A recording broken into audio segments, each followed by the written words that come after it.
बच्चों नमस्कार। मैं श्रीकांत गार्गेया आपका स्वागत करता हूं। पाठ को देखने से पहले छात्रों के लिए सूचना है। बच्चों अपने पास पाठ्य पुस्तक रख लीजिए, पुस्तक खोलिए और इस पाठ के चित्र देखिए। चित्रों के आधार पर कल्पना कीजिए कि पाठ में क्या बताया गया होगा। दूसरा, पाठ पढ़िए, नए शब्द और वाक्य रेखांकित कीजिए। नए शब्दों और वाक्यों के बारे में मित्रों से चर्चा कीजिए। चौथा, नए शब्दों के अर्थ शब्दकोश में ढूंढिए।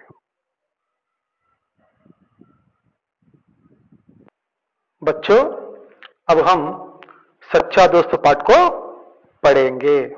सच्चा दोस्त पाठाన్ని ఇప్పుడు మనము చదువుకుందాం। पहले सोचो बोलो चित्र को देखिए और चित्र के नीचे दिए गए प्रश्नों को पढ़िए। प्रश्नों के उत्तर चित्र के आधार से देने की प्रयास कीजिए। ముందుగా పాఠం మొదట్లో ఉన్న చిత్రాన్ని చూడండి, గమనించండి।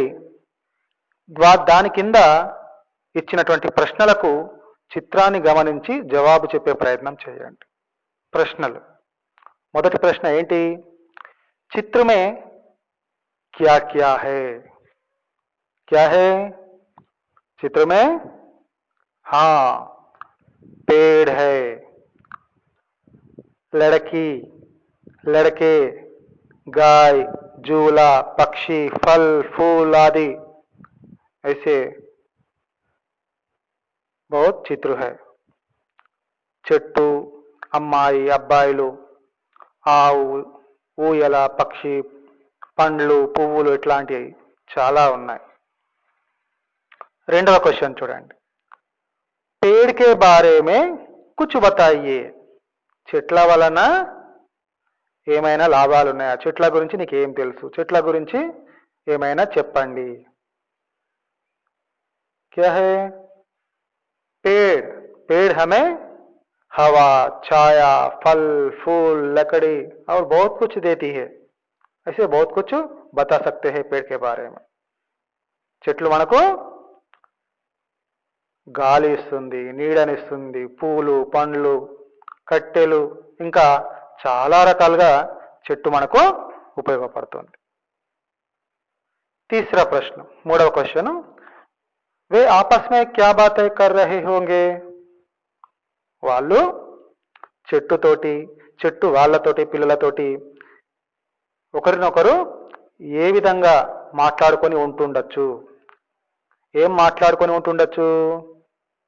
हाँ, बच्चे लोग पेड़ को धन्यवाद कहते होंगे क्योंकि पेड़ हमें बहुत कुछ देती है ना।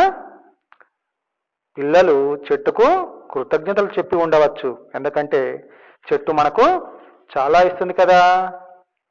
बच्चों अब हम पाठ के मुख्य विषय को पढ़ेंगे। ध्यान से देखिए और सुनिए। अगर समझ में ना आए तो वीडियो को 2 बार देखिए। అర్థం కాకపోతే ఈ వీడియోను మీరు 2 సార్లు చూడండి, చక్కగా అర్థమవుతుంది। ఓకేనా? एक पेड़ था, उसका एक दोस्त था। पेड़, पेड़ అంటే ఏం చెప్పుకున్నాం? చెట్టు। एक पेड़ था, ఒక చెట్టు ఉండేది। उसका एक दोस्त था, एक दोस्त, दोस्त అంటే స్నేహితుడు। ఆ చెట్టుకు ఒక స్నేహితుడు ఉండేవాడంట। उसका नाम अमर था। నామ్, నామ్ అంటే ఏంటి? పేరు। ఎవరి పేరు? దోస్త్, స్నేహితుని యొక్క పేరు ఏంటిది? అమర్, అమర్ था। दोनों आपस में बहुत प्यार करते थे। दोनों, ఇద్దరు, आपस में ఒకరినొకరు, बहुत प्यार करते थे, వాళ్ళిద్దరూ ఒకరంటే ఒకరికి చాలా ప్రేమగా ఉండేవారంట. హర్ రోజ్ అమర్ పేడ్కే పాస్ జాతా థా. అమర్ ఏం చేసేవాడు? హర్ రోజ్ ప్రతిరోజు ప్రతిరోజు అమర్ ఆ చెట్టు దగ్గరికి వెళ్ళేవాడంట. ఉస్కే ఫల్ ఖాతా థా. ఫల్ ఫల్ అంటే పండ్లు. ఆ చెట్టు ఇచ్చేటువంటి పండ్లను తింటూ ఉండేవాడంట. ఉస్కే పత్తే ఇకట్టే కర్తా థా. పత్తే ఆకులు, ఇకట్ట జమ చేయుట, ప్రోగు చేయుట. ఉస్కే పత్తే ఇకట్టే కర్తా థా. ఆ చెట్టు యొక్క ఆకులను సేకరించేవాడు, జమ చేసేవాడు. ఇన్ పత్తోంకి మాలా బనాతా థా. మరి ఆ సేకరించిన ఆకులను ఏం చేసేవాడు? ఆ ఆకులతోటి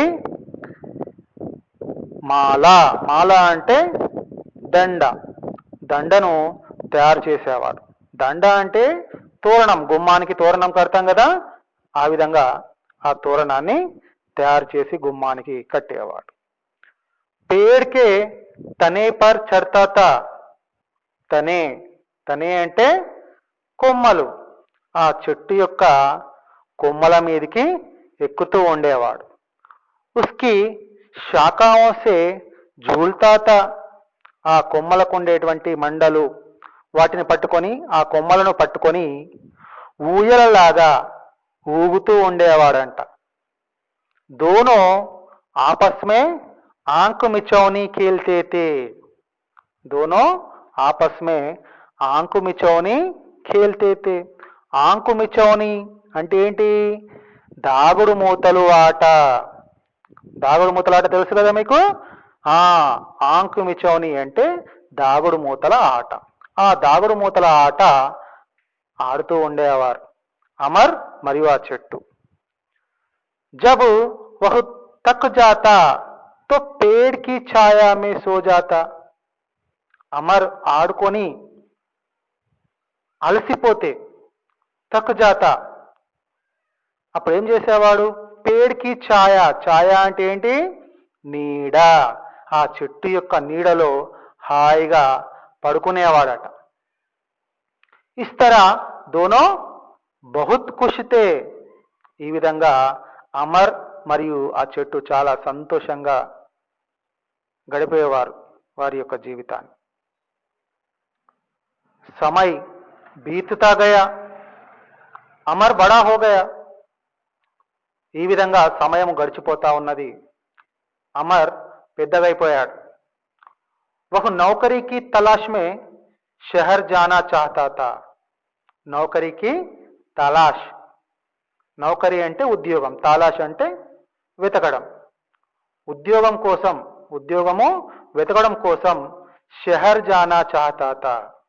షహర్ అనగా పట్టణం. పట్టణానికి ఉద్యోగం కోసం, వెతకడం కోసం వెళ్ళాలి అని అనుకున్నాడు. బీచ్ మే నదీ థీ. కానీ అలా గ్రామానికి పట్టణానికి వెళ్ళడానికి మధ్యలో ఒక నది ఉన్నదట. బీచ్ మే మధ్యలో, నదీ థీ చెరువు, నది ఉన్నది. ఉస్నే సోచా నదీ కో కైసే పార్ కరూं. అమర్ ఆలోచిస్తున్నాడు. उसने सोचा, क्या सोचा? इस नदी को मैं कैसे पार करूं. ఈ నదిని నేను ఎలా దాటాలి, పట్టణానికి ఎలా వెళ్ళాలి అని ఆలోచిస్తున్నాడు. సోచ్తే హుయే పేడ్కే పాస్ గయా. ఈ విధంగా ఆలోచిస్తూ ఆలోచిస్తూ అమర్ ఆ చెట్టు దగ్గరికి వెళ్ళాడు. పేడ్కో అప్ని సమస్య బతాయి. ఆ చెట్టుతోటి, చెట్టు ఎవరు? అమర్ యొక్క స్నేహితుడు. అందుకని ఆ చెట్టుకు తన యొక్క సమస్యను చెప్పుకున్నాడు. పేడ్నే కహా మేరీ శాఖాయ కాటో. మిత్రమా, ఎందుకు బాధపడుతున్నావు? నీవు నా కొమ్మలను కొట్టుకో. పేడ్నే కహా, ఈ విధంగా చెట్టు అన్నది. ఏమని? మేరీ శాఖాయ కాటో, నా కొమ్మలను నరికివేయి. నావు బనాలో. నావు, నావు అంటే పడవ, పడవను తయారు చేసుకో. अमर ने वैसा ही किया और अमर शहर चला गया. అమర్ చెట్టు చెప్పినట్టుగానే ఆ చెట్టు యొక్క కొమ్మల్ని నరికాడు. దాంతో పడవ చేసుకున్నాడు.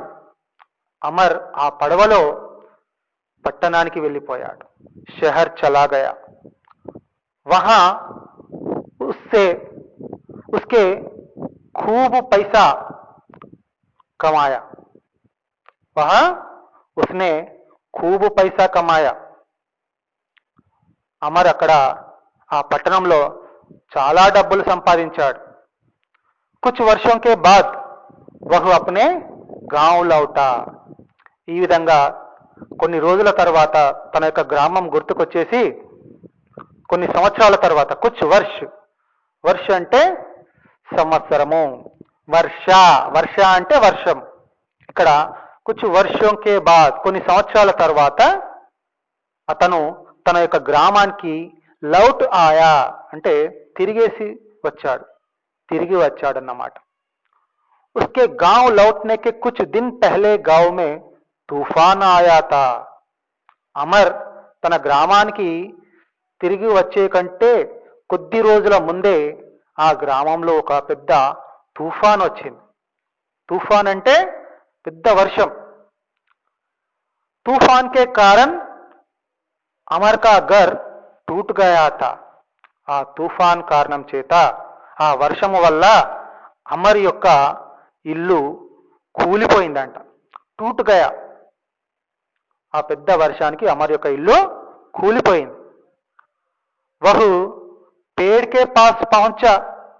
అప్పుడు అమర్కు ఏం చేయాలో తెలియక తన చిన్ననాటి స్నేహితుడైనటువంటి ఆ చెట్టు దగ్గరికి వెళ్ళాడట. పేడ్ కే పాస్ పహుంచా. పేడ్నే కహా. అప్పుడు ఆ చెట్టు మళ్ళీ అన్నది అమర్ తోటి, మేరా తనా కాట్కర్ అప్నా ఘర్ బనాలో.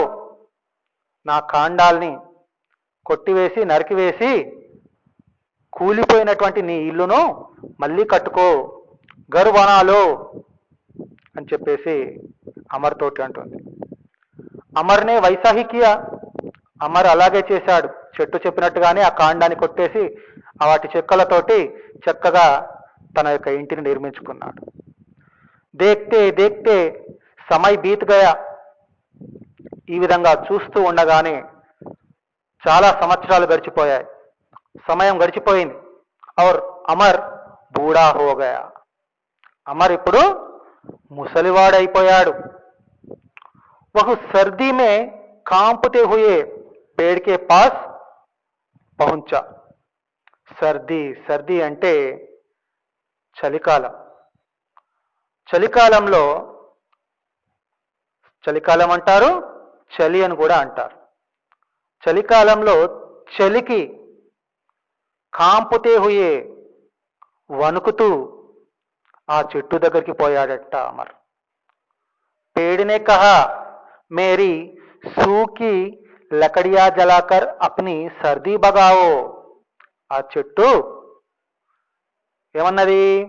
మేరీ సూకి లకడియా, నా ఎండిపోయినటువంటి పుల్లలు ఉన్నాయి కదా, చెట్టు యొక్క కొమ్మలు ఉన్నాయి కదా, జలాకర్ అప్ని సర్దీ బగావు, కాల్చుకొని మంట వేసుకొని ఆ చలిని పారద్రోలు, చలి నుంచి నిన్ను రక్షించుకో అని చెప్పేసి అంటుంది. అమర్నే వైసాహి కియా. అమర్ అలాగే చేశాడు. చెట్టు చెప్పినట్టుగానే పుల్లల్ని కాల్చుకొని చలి నుంచి తనను తాను కాపాడుకున్నాడు. इस तरह पेड़ ने अपनी सच्ची दोस्ती निभाई. ఈ విధంగా చెట్టు తన చిన్ననాటి స్నేహితుడు చిన్నప్పటి నుండి తనకు అనేక రకాలుగా సహాయపడుతూ వస్తుంది. అనేక రకాలుగా సహాయపడుతూ ఒక నిజమైన స్నేహితుని వలె సచ్చి దోస్తీ నివాయి, నిజమైనటువంటి స్నేహాన్ని చూపెట్టింది. అప్నా సబ్ కుచ్ దాన్ కర్ దియా. తనకున్న సర్వస్వము దానం చేసేసింది, త్యాగం చేసేసింది అమర్ కోసం. అప్నే సచ్చే దోస్త్ కో కోకర్ అమర్ బడా దుఃఖీ హువా. ఈ విధంగా తనకు సర్వస్వము ఇచ్చేసినటువంటి ఆ చెట్టు అక్కడ లేకపోవడం, చిన్నప్పుడు తాను ఆడుకున్నటువంటి తన దోస్తు లేకపోవడం అది చూసి అమర్ చాలా బాధపడ్డాడు. అమర్ బడా దుఃఖీ హువా. సచ్చే దోస్తుకో కోకర్, నిజమైనటువంటి స్నేహితుడు తను సంతోషంలో ఉన్నప్పుడు తనతోటి ఉన్నది, తను దుఃఖంలో ఉన్నప్పుడు కూడా తనకు రకరకాలుగా పడవను చేసుకోవడానికి కట్టెలు ఇచ్చింది, ఇల్లు కట్టుకోవడానికి కట్టెలు ఇచ్చింది, చలిని పారదోడానికి కూడా మరి తన యొక్క పుల్లలను ఇచ్చి నిజమైనటువంటి స్నేహం అంటే ఏంటో చూపించింది ఆ చెట్టు. ఉస్నే పౌదా లగానే కా నిర్ణయ లియా. అమర్ ఏం చేశాడు? తన స్నేహితుని కోల్పోయాను అనేటువంటి బాధలో నేను ఇప్పుడు ఇంకా మొక్కలు నాటుతాను, ఇలాంటి చాలా మంది స్నేహితులను నేను పెంచుకుంటాను, చాలా మందితోటి నేను స్నేహం పెంచుకుంటాను అని చెప్పేసి ఒక నిర్ణయానికి వస్తాడు. సచ్ హే పేడ్ లగాయే ధర్తీ బచాయే. నిజమే పిల్లలు, పేడు లగాయే, చెట్లను పెట్టండి, ధర్తీ బచాయే, ఈ భూమిని కాపాడండి. ఈరోజు మనమందరం కూడా చెట్లతోటే బ్రతుకుతున్నాం. చెట్లుంటేనే మనం ఉంటాం, చెట్లు లేకపోతే అసలు మనం ఉండము, అసలు భూమే ఉండదు. పాఠం అర్థమైందా? అర్థం కాకుంటే మళ్ళీ ఒకసారి వినండి. ఈ పుస్తకాన్ని పాఠాన్ని ఒక 2 సార్లు చాలా జాగ్రత్తగా చదవండి. కఠినమైనటువంటి పదాలకు అండర్లైన్ చేసుకోండి. మీ దగ్గర ఉన్నటువంటి డిక్షనరీలో చూడండి, లేదా నేను ఇక్కడ ఇచ్చేటువంటి కొన్ని అర్థాలను మీరు చూసి వాటిని నేర్చుకోండి. ఓకే.